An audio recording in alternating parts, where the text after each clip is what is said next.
हिमालय की तलहटी में स्थित एक छोटे से गांव में आर्यन और समीर अपने अगले मिशन की तैयारी कर रहे थे, शून्य घाटी की खोज। ताशी, ये सब पुरानी कहानियां हैं, पर्यटकों को डराने के लिए। हमें बस कुछ अच्छी तस्वीरें चाहिए। भाई, ताशी की आंखों में डर असली लग रहा है। क्या हमें रुकना नहीं चाहिए? डरपोक मत बनो समीर। अगर हमने उस गुफा को खोज लिया तो हम दुनिया के सबसे मशहूर फोटोग्राफर होंगे। पहाड़ों की खड़ी चढ़ाई और जमा देने वाली ठंड के बीच दोनों दोस्त उस जगह पहुंच गए जिसे स्थानीय लोग यम का द्वार कहते थे। सामने एक विशाल गुफा थी। जैसे ही उन्होंने अंदर कदम रखा, तापमान अचानक गिर गया। गुफा के अंदर से एक अजीब सी सुरीली लेकिन डरावनी गुनगुनाहट सुनाई दे रही थी। तभी गुफा का प्रवेश द्वार एक जोर के धमाके के साथ बंद हो गया। चारों ओर अंधेरा छा गया। अचानक पतली आकृति हवा में तैरती हुई उनकी ओर बढ़ी और उसकी त्वचा पीली पड़ चुकी थी। सालों बाद ताजा खून। मेरी शांति भंग करने का साहस कैसे किया तुम इंसानों ने? मैं इस पहाड़ की रानी हूं और तुम मेरी गुफा के कैदी। यहां जो आता है वो कभी वापस नहीं जाता।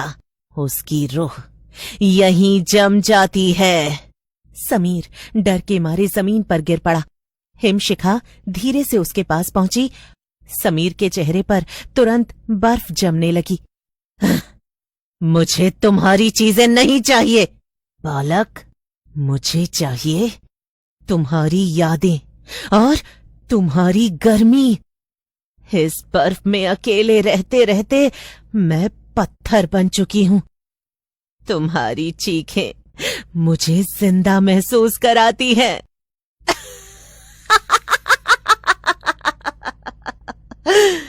भागोगे कहां? इस गुफा की हर दीवार मेरी आंखें हैं। हर कतरा मेरा हिस्सा है। आर्यन ने देखा कि गुफा के बीचों बीच एक पुरानी मूर्ति जमी हुई थी जिसके गले में एक चमकता हुआ पत्थर था। उसे याद आया, ताशी ने कहा था कि हिमशिखा की शक्ति उसके हिम हृदय में है। समीर, वो पत्थर, हमें उसे तोड़ना होगा। लेकिन वो तो उसके बिल्कुल पास है। हम वहां तक पहुंचेंगे कैसे? आर्यन ने अपनी जेब से एक तेज जलने वाला फ्लेयर गन निकाला। उसने हिमशिखा की आंखों की तरफ निशाना साधा। धमाके के साथ आग की रोशनी फैली। हिमशिखा, जो केवल ठंड और अंधेरे की आदी थी, दर्द से चिल्लाने लगी। नहीं, नहीं, ये रोशनी, इसे हटाओ। आर्यन दौड़कर उस मूर्ति तक पहुंचा। रुक जाओ, अगर तुमने उसे तोड़ा तो ये गुफा गिर जाएगी। तुम भी मरोगे। अकेले मरने से बेहतर है कि तुम्हें भी साथ ले जाऊं।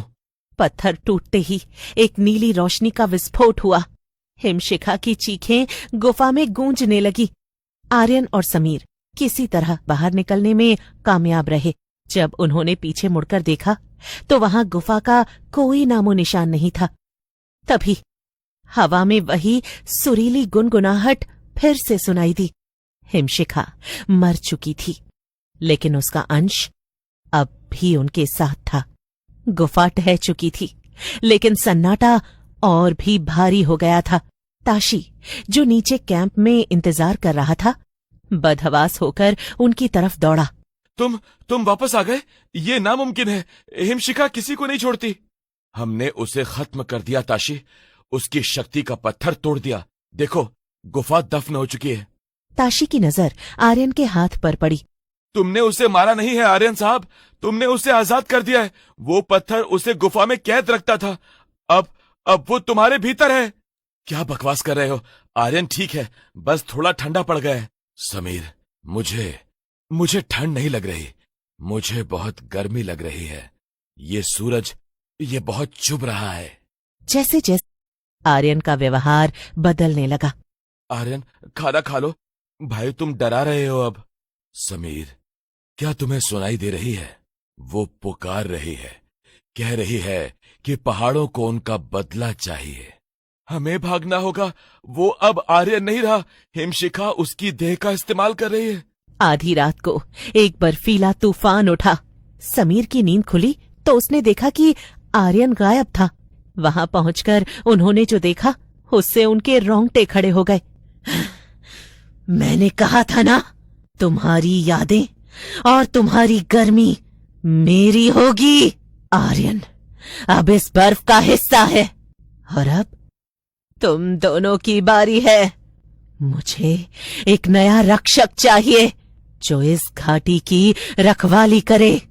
ताशी ने अपने झोले से एक पुराना तांबे का कलश निकाला। उसमें पवित्र राख थी जिसे पूर्वज ऐसे ही अभिशापों के लिए रखते थे।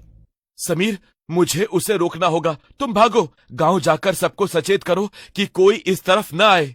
ताशी ने मंत्र पढ़ते हुए वो राख आर्यन यानी हिमशिखा पर फेंकी।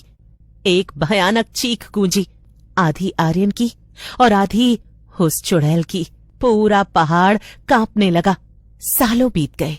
शून्य घाटी अब एक वर्जित क्षेत्र है। लोग कहते हैं कि आज भी जब तूफान आता है तो एक नीली रोशनी उस खाई से निकलती है। समीर अब बूढ़ा हो चुका है, लेकिन वो कभी पहाड़ों की तरफ नहीं देखता। समीर अपने शहर के घर में बैठा था। समीर का दिल धड़कने लगा। उसने फोन फेंक दिया, लेकिन फर्श पर गिरे फोन से पानी नहीं बल्कि बर्फीला धुआं निकलने लगा। कमरे का तापमान गिरकर 0 से नीचे चला गया। समीर को समझ आ गया कि हिमशिखा मरी नहीं थी। उसने आर्यन के शरीर को सिर्फ एक माध्यम बनाया था और अब वो समीर को वापस बुला रही थी ताकि वो पूरी तरह इस दुनिया में लौट सके। वो उसी शून्य घाटी की ओर निकल पड़ा जहां दशकों पहले उसने अपना सब कुछ खो दिया था। जब समीर उस खाई के पास पहुंचा जहां आर्यन और ताशी गिरे थे, महल के द्वार पर वही नीली रोशनी जल रही थी। समीर जैसे ही अंदर पहुंचा,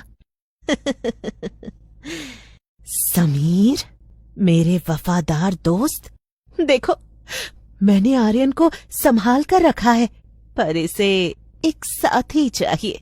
पत्थर टूटने से जो रूहें आजाद हुई थीं, उन्हें फिर से कैद करने के लिए मुझे एक जीवित स्तंभ चाहिए। मौत तो बहुत आसान है समीर, मैं तुम्हें अमरता दूंगी, बर्फ की अमरता। समीर को महसूस हुआ कि उसका खून जम रहा है। उसकी यादें, उसका परिवार, उसका घर, उसकी हंसी, सब एक एक करके बर्फ बन रही थी। अचानक समीर ने देखा कि ताशी की वो पवित्र राख जो खाई में गिरी थी, वो अभी भी कहीं न कहीं सक्रिय थी। समीर ने अपनी आखिरी ताकत बटोरी और अपनी जेब से वो पुरानी तस्वीर निकाली जो वो साथ लाया था। उसने उसे जलती हुई मशाल जिसे वो अपने साथ लाया था उससे छुआ दिया। जैसे ही वो तस्वीर जो हिमशिखा और उनके बीच का आखिरी जुड़ाव थी, वो जल गई। हिमशिखा की चीख से पहाड़ कांप उठा। अगली सुबह जब सूरज की पहली किरण शून्य घाटी पर पड़ी तो वहां न कोई महल था, न कोई लाश। गांव वाले आज भी कहते हैं, जब बर्फबारी के बीच दो परछाइयां हाथ पकड़े दिखें तो समझ लेना कि दोस्ती ने चुड़ैल के अभिशाप को थाम कर रखा है। लेकिन जिस दिन वो हाथ छूटेंगे, हिमशिखा फिर से जाग जाएगी।